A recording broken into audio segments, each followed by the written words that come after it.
that was one of the big things that NFSC did is, you defined that axis of evil between the CCP, Russia, and Iran. How did this become a whistleblowing endeavor? Tell us where you are with everything now, and what are you looking to do in the future? 应该是我们新中国联邦最早是在这个媒体上，大概在今年的7、8月份，我们提出来了新的邪恶轴心国的建立，形成了。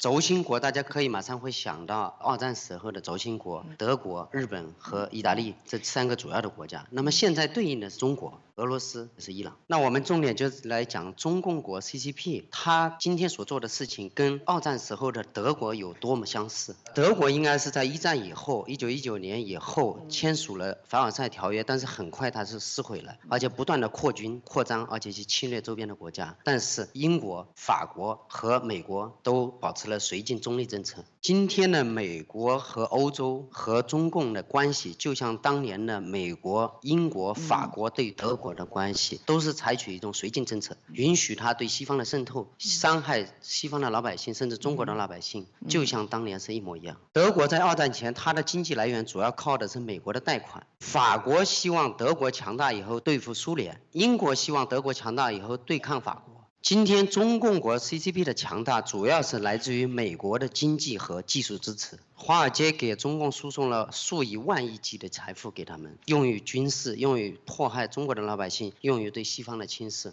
所以是美国、英国、法国这几个主要国家培养了法西斯希特勒，今天是美国和欧洲培养了一个法西斯的习中国。所以这就是我的解释，为什么今天邪恶轴心国已经建成，而且已经走到我们的家门口，气球已经飞到你们的门口，已经杀人到你们可能很多人都有亲人因为 COVID 已经去世了，很多人吃了芬太尼去世了，而且是年轻人。So David, you are the General Secretary of NFSC and Chairman of Rule of Law Society. Please give us a brief introduction on both organizations and what you're doing to change the world. 首先要感谢一下 TPUSA， 包括我们 CEO 查理克克先生，还有我们所有的 TPUSA 的员工，因为你们向全世界、向全美国人、向全中国14亿中国人展示了你们的勇敢、正义和智慧。几乎所有全世界的人都知道我们新中国联邦是干什么的，我们是灭共的，是跟全世界最邪恶的集团在战斗，不是每个人、每个组织都愿意跟我们接触，都愿意让我们到这个地方来。所以说 TPUSA 是跟我们一样的勇敢。还有因为我们新中国联邦是做正义的事情，所以 TPUSA 愿意跟我们合作，愿意邀请我们来到这里，所以 TPUSA 是非常正义的。为什么说 TPUSA 所有的团队都是智慧的？是因为现在所有的全世界都知道灭共是大势所趋。那我首先来介绍一下我们新中国联邦这个组织，我们是全球国际化的，在全球有20个分支，遍布主要的发达国家，包括美国有7个 chapter， 在加拿大、新西兰、澳洲、德国、西班牙、英国、意大利、日本、韩国、台湾，我们都有我们的分支。这个新中国联邦是2020年由创始人马斯国和 Stephen Bannon 先生一起创建的。新中国联邦从创建开始，我们的使命只有一个，就是灭共，消灭这个世界上最邪恶的集团。我知道在座的各位过去肯定听过很多的组织和个人在说要反共、要灭共，但是我们是真正的灭共的集团，所以我们今天遭遇的一切都是最好的证明，我们是灭共的，而且是最有力的、最有能力去灭共的。我们不仅去需要灭共，我们希望给14亿中国人能带来像在座的各位很多美国朋友一样，有1人1票的选举权，有自由的发言的权利。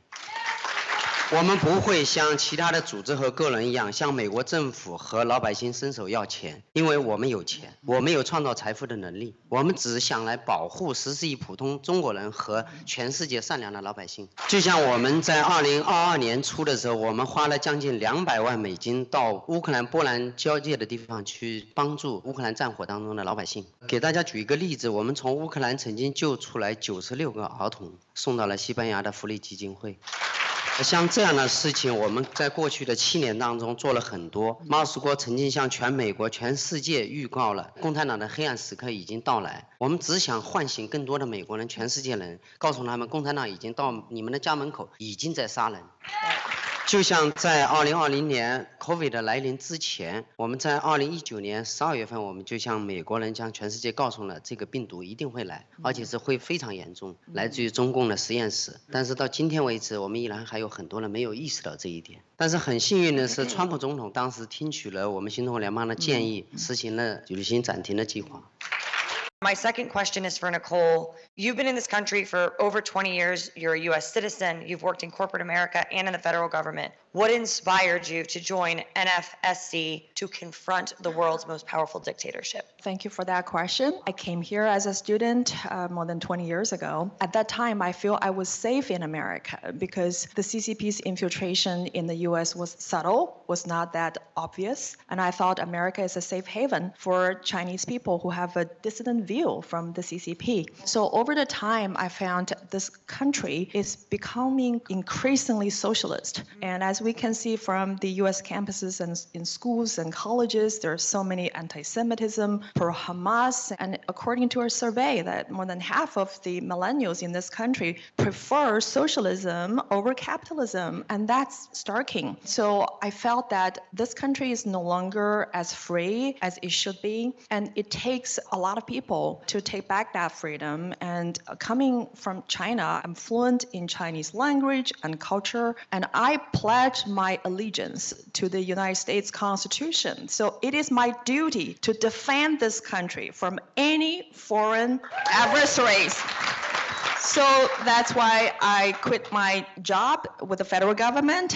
I felt this movement is more meaningful and more helpful to my mission to serve the people. I believe in this country that it's the country by the people, for the people, and of the people. And I want to be part of the people's movement. That's why I'm here.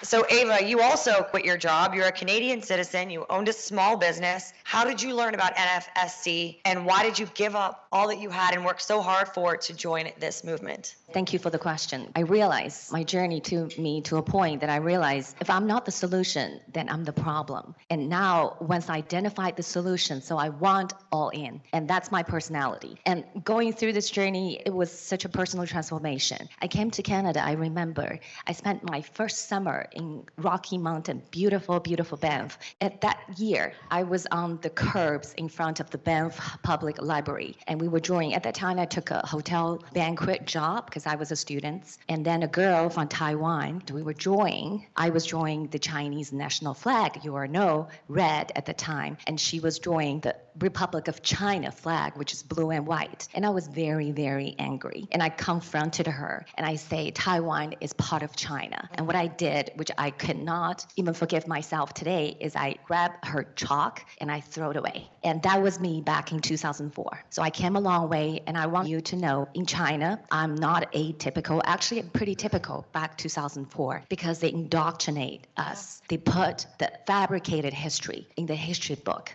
and they taught us to hate. So that's back then what I did. And then I'm so lucky in my journey, and I ran into Miles School. At that time, we call whistleblower movement. Basically, he's whistleblowing, revealing how on earth the communism system is working. Because as ordinary people living inside communist China, you have no clue. The communists are really, really intelligent and smart. They figured it out. How they gonna willingly take out of all your savings, all your wealth, and move it all offshore and for their own personal benefit. So through this revelation of my own school, I had an aha moment. As David mentioned, at that time, I followed a lot of pro-democracy activists that doing their broadcast online. I've actually followed 4 or 5 of them. I listened to all of them, but only one person stood out for those years after my own research, of my own studying, identify with my own school. Because everything he said is true and made sense. So I follow through and I start volunteer. I get more involved when I see those young Hong Kongers sacrifice their lives at 16, 17, even 15 years old. I said, well, I'm way older than them. If there's anything happened to me, I got a better deal. So that's why I joined the movement.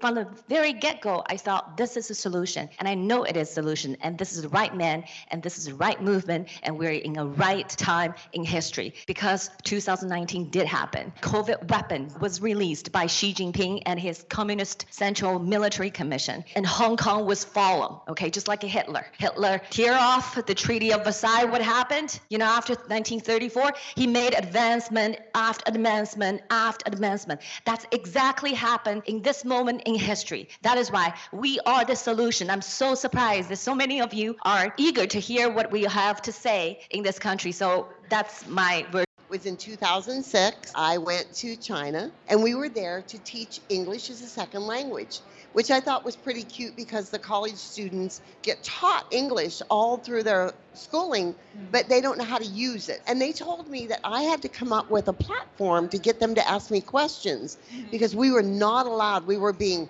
watched all the time. They had microphones in our rooms, even in the cabs, that we had to be very careful. We were in a communist country. And even when we went to do baptisms, which we actually had children that were baptized while we were there, we had to go into the room, turn on music, turn on the water real loud, hide in the bathroom, and baptize them so that the communist people didn't know what we were doing.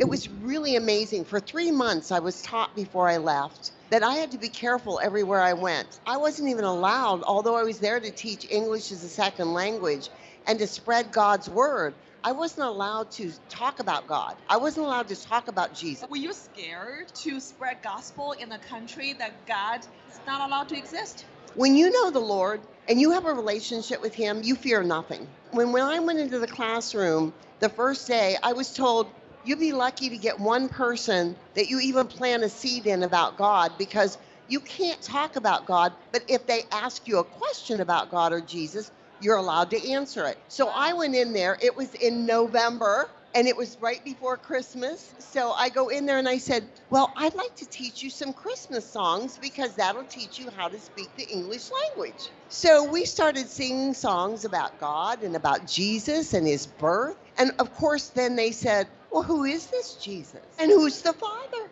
And so the next thing you know, we're talking about God, we're talking about Jesus. These kids are excited. I mean, I can't tell you how happy they were. They need to know that there's something greater watching over them and that loves them. They need to know about God.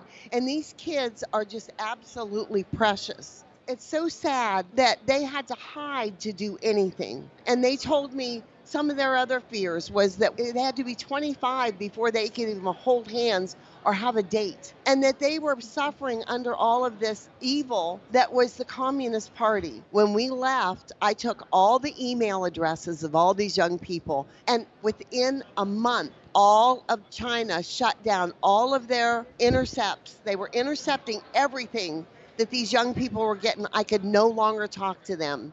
I want us to all know that she is the worst thing that could happen to this world right now, because he's after not only the communists, but all of us in the United States and around the world. This global thing is way out of hand. Yep. I'm here to tell you that there's wonderful people in China. I love them all so much. It was such a joy to spend that time with them.